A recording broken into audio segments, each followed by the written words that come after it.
Vamos ler Lucas capítulo 15. Lucas 15, do versículo 11 em diante, narra a parábola do filho pródigo. E eu quero rapidamente fazer 3 considerações, retirar 3 conselhos desse texto, que é um texto bastante conhecido. Tem gente que não ouve há 1 ano ou mais. Diz assim: certo homem tinha 2 filhos. O mais moço deles disse ao pai: pai, eu quero que o Senhor me dê a parte dos bens que me cabe. E o pai repartiu os bens entre eles.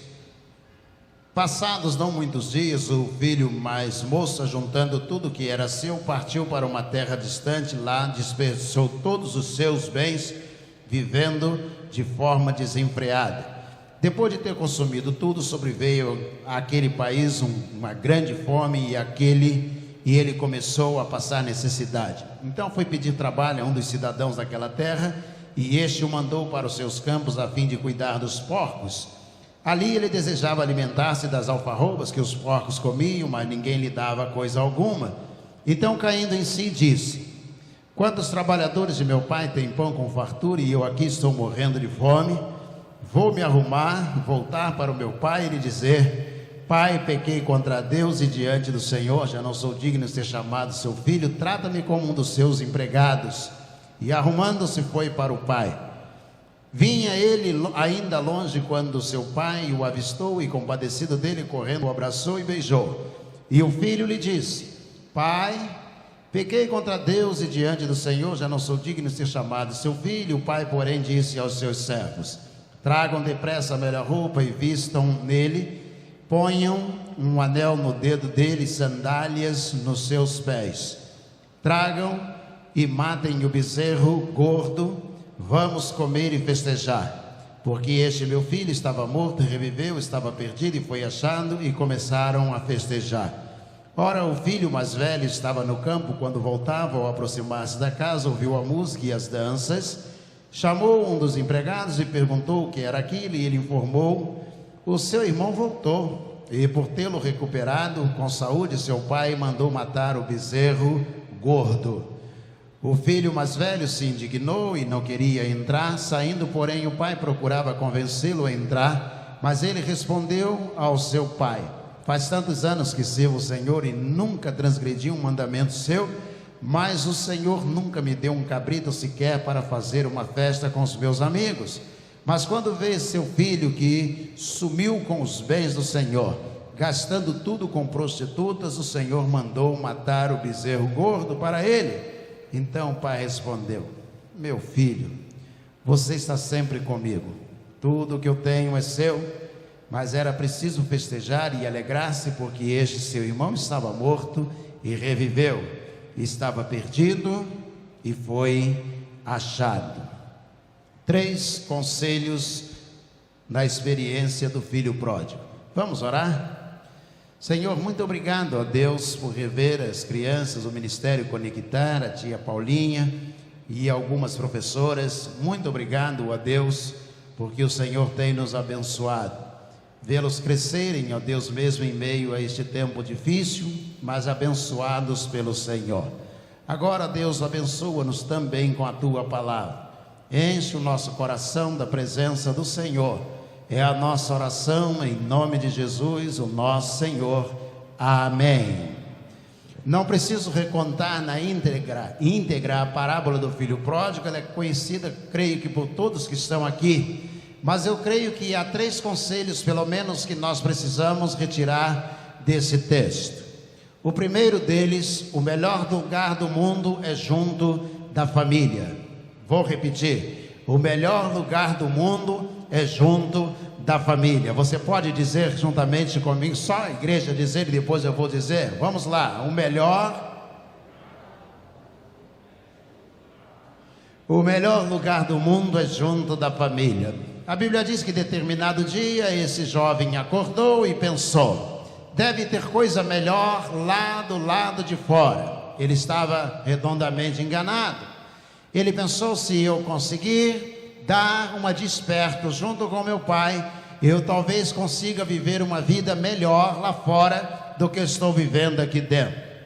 Todo aquele que pensa que é mais esperto do que o mundo acaba servindo de escárnio, de zombaria para o mundo.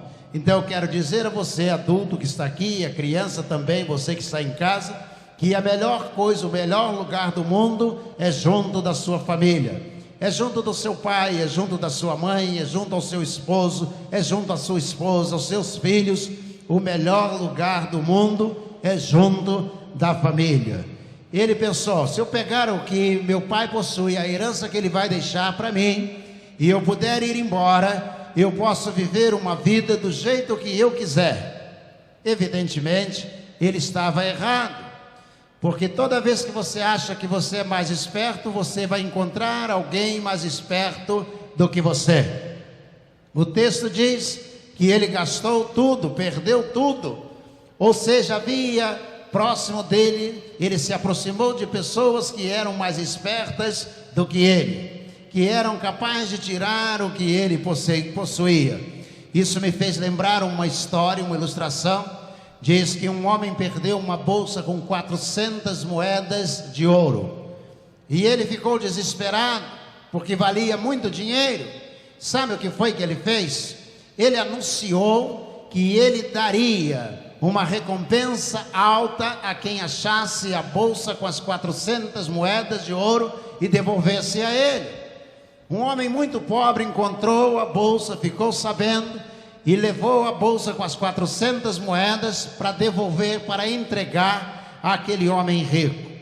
Quando ele recebeu a bolsa, colocou sobre a mesa, e ele começou a contar aquelas moedas, e ele, não querendo pagar a recompensa que ele havia prometido, ele olhou para o homem rico, o homem pobre, e ele disse: estão faltando 100 moedas de ouro, porque aqui dentro havia 500 moedas. E o homem pobre disse: não, só tinha 400.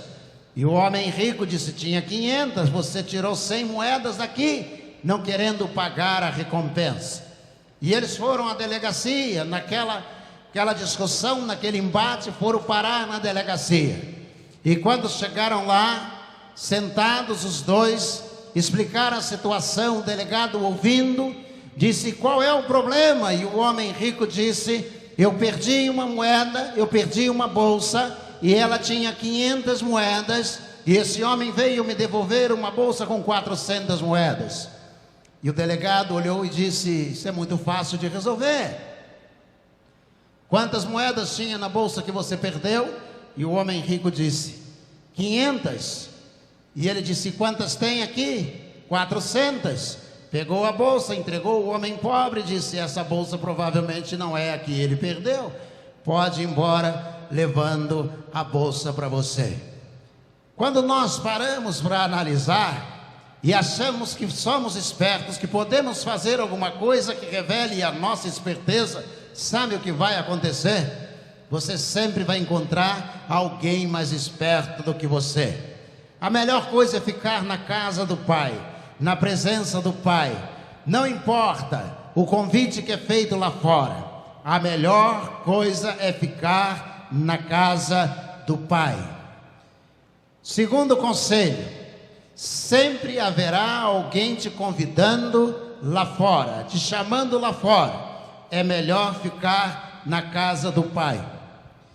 Ele pensou: lá fora tem tanta gente, tem tantos jovens, eu vou lá para fora. Tem baile, tem prostituta, tem tanta coisa, eu vou viver lá fora. Ele não parou para analisar que o melhor lugar era a casa do Pai. E nós vivemos uma realidade, a nossa geração vive uma realidade assim. Quantos jovens saem da casa do Pai para que sexta-feira à noite estejam nos grupinhos, na praça, nos bares, se embriagando e até usando drogas?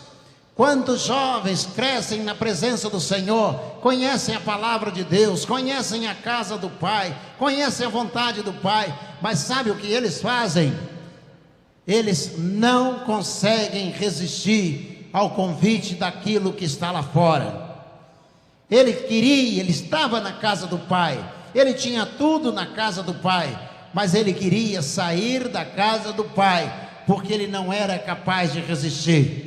Quer um conselho? A casa do Pai é o melhor lugar do mundo. Viver na presença de Deus é o melhor lugar do mundo. Mas se você não resistiu, se você caiu em tentação, se você foi além, como este jovem fez, sabe qual é a melhor coisa que você pode fazer? Volta para a casa do Pai. Isso mesmo, volta para a casa do Pai. Ele parou, analisou e pensou: o que eu vou fazer? Ele então, olhando para o chiqueiro onde estava, olhando ao redor, ele resolveu que voltaria para a casa do pai. Diz que um menino fazia muitas coisas erradas e o pai disse a ele: vou fazer um trato com você. Toma este saco de pregos e cada vez que você fizer uma coisa errada, você tira um prego deste saco e prega na porta do seu quarto. E assim o menino fez. Na primeira semana ele pregou 8 pregos na porta do quarto dele. E então o pai disse: como foi a semana? E ele disse: pai, eu tirei 8 pregos daquele saco e preguei na minha porta. Na semana seguinte, menos 5 pregos. E assim os dias foram passando, até que não mais gastou prego. Disse: pai, essa semana eu não tirei um prego sequer do saco para pregar na porta. Eu não cometi coisa alguma errada. Eu vigiei a semana toda. E o pai disse: então está na hora de começar a arrancar os pregos. E ele foi lá, arrancou o primeiro, o segundo, o terceiro, e foi arrancando todos eles. E quando terminou o último, ele olhou para a porta e ele disse: pai, eu tirei todos os pregos, mas a porta está horrível, ela está cheia de marcas. E o pai dele, olhando para ele, disse: é exatamente assim.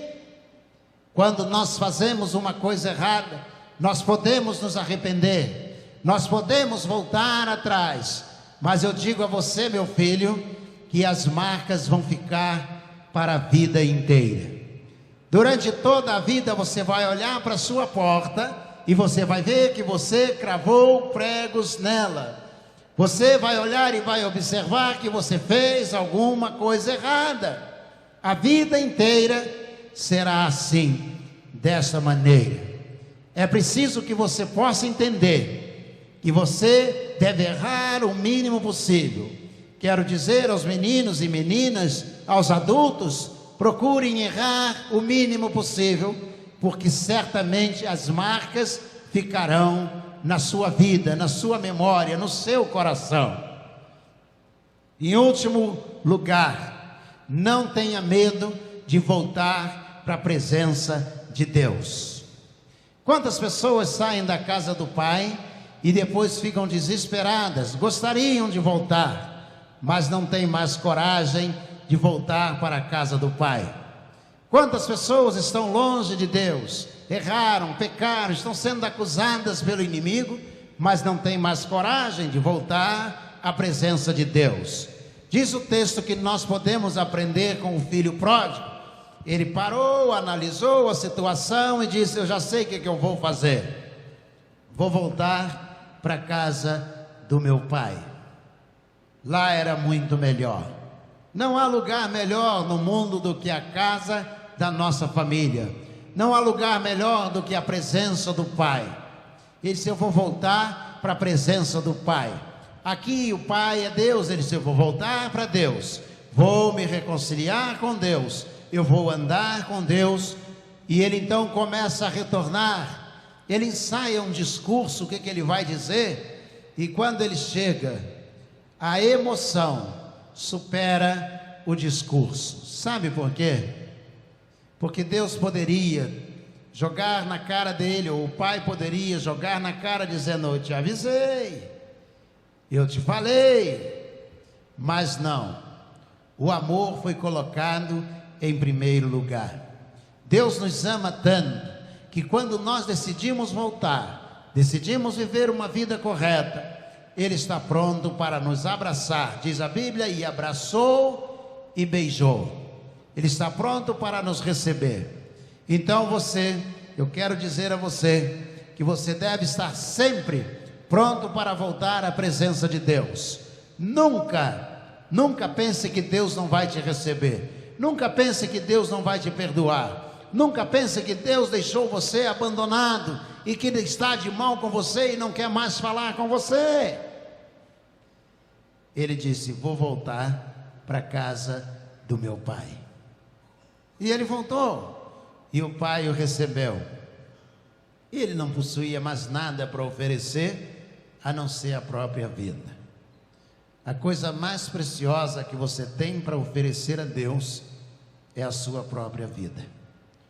Isso mesmo, a sua própria vida. Por isso que Deus não rejeita, porque Ele recebe aquilo que temos de mais precioso.